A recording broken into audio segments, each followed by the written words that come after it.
தமிழ் மொழிக்கு ஆபத்து முதலமைச்சர் குடும்பத்தாலங்கிறேனா நீங்க ஹிந்திய வளர்த்து தமிழை அழிக்கிற சன்ஷைன் ஸ்கூல் நடத்திட்டு இருக்கீங்க.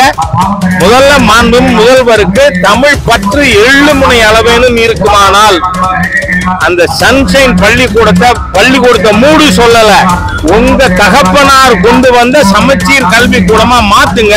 இல்லைன்னா ஸ்டாலின் அவர்களுக்கு அவர் குடும்பத்திற்கு தமிழை அழிப்பதுதான் நோக்கம். நோட்டீஸ சர்வ் பண்றதுன்னா என்ன? வீட்டுல ஒட்டிட்டு போனாலும் முடிஞ்சு போச்சு, ஒட்டிட்டு போக வேண்டியதானே. அதுக்கப்புறம் வீட்டுக்குள்ள எதுக்கு போறீங்க? ஈவே ராமசாமி நாயக்கரை சரியான முறையில சீமான் அவர்கள் விமர்சித்து வர்றதுனால ஈவே ராமசாமியின் கைக்கூலிகள் இந்த மாதிரி மோசமான நடவடிக்கைகளில் ஈடுபட்டு கொண்டிருக்காங்க. இது வன்மையாக கண்டிக்கத்தக்க நடவடிக்கை. சீமான் அவர் மேல இந்த குற்றச்சாட்டு, அவர் அதாவது வந்து பெண்கள் நான் ஒரு விஷயம் சொல்றேன். கோர்ட்டில் இருக்கிற கேஸு சட்டப்படி நீதிமன்றம் நடத்தட்டும். ஆனால் எல்லாரோட கவனத்துக்காக சொல்றேன், சமீபத்தில் உச்ச நீதிமன்றம் the consensual relationship between two adults is not a criminal ஆக்ட்னு தீர்ப்பு கொடுத்துருக்கு. ஈவே ராமசாமி நாயக்கரோட பொய் உருவத்தை கொஞ்சம் கொஞ்சமா சிதைத்து கொண்டு இருக்கிறார் சீமான்.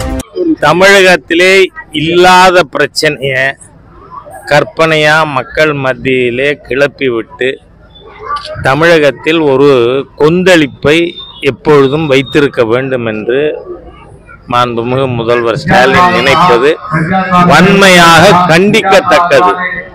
ஏன்னா பார்லிமெண்ட் கன்ஸ்டிட்யூன்சி டீலிமிட்டேஷன் பத்தி பிரதமர் சொல்லியிருக்காரா, அல்லது அரசாங்கம் சொல்லியிருக்கா, இல்ல மாண்புமிகு ஜனாதிபதி சொல்லியிருக்காங்களா, இல்ல பார்லிமெண்ட் தேர்தல் கமிஷன் சொல்லி இருக்கா?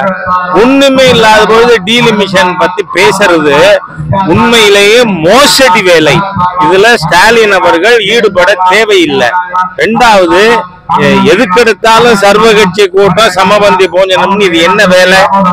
ஆகவே மக்களை ஏமாற்றி திசை திருப்புகின்ற ஸ்டாலினுடைய செயல் வன்மையாக கண்டிக்கத்தக்கது. ரெண்டாவது, தமிழ் மொழிக்கு ஆபத்தே முதலமைச்சர் குடும்பத்தாலங்கிறேனா நீங்க ஹிந்திய வளர்த்து தமிழை அழிக்கிற சன்ஷைன் ஸ்கூல் நடத்திட்டு இருக்கீங்க. முதல்ல முதல்வருக்கு தமிழ் பற்று எள்ளுமுனை அளவேனும் இருக்குமானால் அந்த சன்ஷைன் பள்ளிக்கூடத்தை மூடி சொல்லல, உங்க தகப்பனார் கொண்டு வந்த சமச்சீர் கல்வி கூடமா மாத்துங்க. இல்லைன்னா ஸ்டாலின் அவர்களுக்கு அவர் குடும்பத்திற்கு தமிழை அழிப்பதுதான் நோக்கம். தமிழ் பற்று கிடையாது என்று நான் குற்றம் சாட்டுகிறேன். சீமான் இப்ப தமிழக அந்த இவரை கைது பண்ணாங்கல்ல, சீமானோட பாதுகாவலர், அவங்களோட இதெல்லாம், அது எப்படி அந்த நடவடிக்கை? காவல் ஆய்வாளரின் செயல் வன்மையாக கண்டிக்கத்தக்கது. நீங்க நோட்டீஸ சர்வ் பண்றதுன்னா என்ன? வீட்டுல ஒட்டிட்டு போனாலும் முடிஞ்சு போச்சு, ஒட்டிட்டு போக வேண்டியதானே. அதுக்கப்புறம் வீட்டுக்குள்ள எதுக்கு போறீங்க? ஆகவே இந்த அரசாங்கம், ஏன்னா ஈவே ராமசாமி நாயக்கரை சரியான முறையில சீமான் அவர்கள் விமர்சித்து வர்றதுனால ஈவே ராமசாமியின் கைக்கூலிகள் இந்த மாதிரி மோசமான நடவடிக்கைகளில் ஈடுபட்டு கொண்டிருக்காங்க. இது வன்மையாக கண்டிக்கத்தக்க நடவடிக்கை. இப்ப சீமான் அவர் மேல இந்த குற்றச்சாட்டு, அவர் அதாவது வந்து பெண்கள் வச்சுக்கிட்டு பெண்கள் பேசுறாரு. நான் ஒரு விஷயம் சொல்றேன், கோர்ட்டில் இருக்கிற கேஸு சட்டப்படி நீதிமன்றம் நடத்தட்டும். ஆனால் எல்லாரோட கவனத்துக்காக சொல்றேன், சமீபத்தில் உச்ச நீதிமன்றம் the consensual relationship between two adults is not a criminal ஆக்ட்னு தீர்ப்பு கொடுத்துருக்கு. அதனால சட்டம் அதோட கடமை செய்யட்டும். ஆய்வாளர் என்னத்துக்கு அதிக்கிரமத்தில் ஈடுபடணும்? ஆகவே இந்த அரசாங்கம் அவங்களால தாங்க முடியல. ஈவே ராமசாமி நாயக்கரோட பொய் உருவத்தை கொஞ்சம் கொஞ்சமா சிதைத்து கொண்டு இருக்கிறார் சீமான். அதனால நீங்க அனாவசியமா அவரை இந்த மாதிரியா கொடுமைப்படுத்துறீங்க. இது தப்பு. நன்றி நன்றி. நேரம் தொடர்ந்து வந்து பாத்தீங்கன்னா பாலியல் குற்றம், அதே மாதிரி ஆசிரியர்கள், பேராசிரியர்கள், இது வந்து தொடர்ச்சியா இருக்கு. இதுக்கு ஏதாவது முற்றுக்கட்டை இருக்கா? இல்ல, இதுக்கு காரணம் யாரு?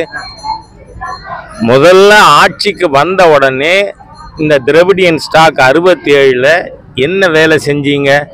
எல்லா பள்ளிக்கூடத்திலையும் நீதி போதனை வகுப்பை கேன்சல் பண்ணீங்க. அறம் செய்ய விரும்புங்கிறத எடுத்தீங்க. அன்னையும் பிதாவும் முன்னறி தெய்வம்ங்கிறத எடுத்தீங்க.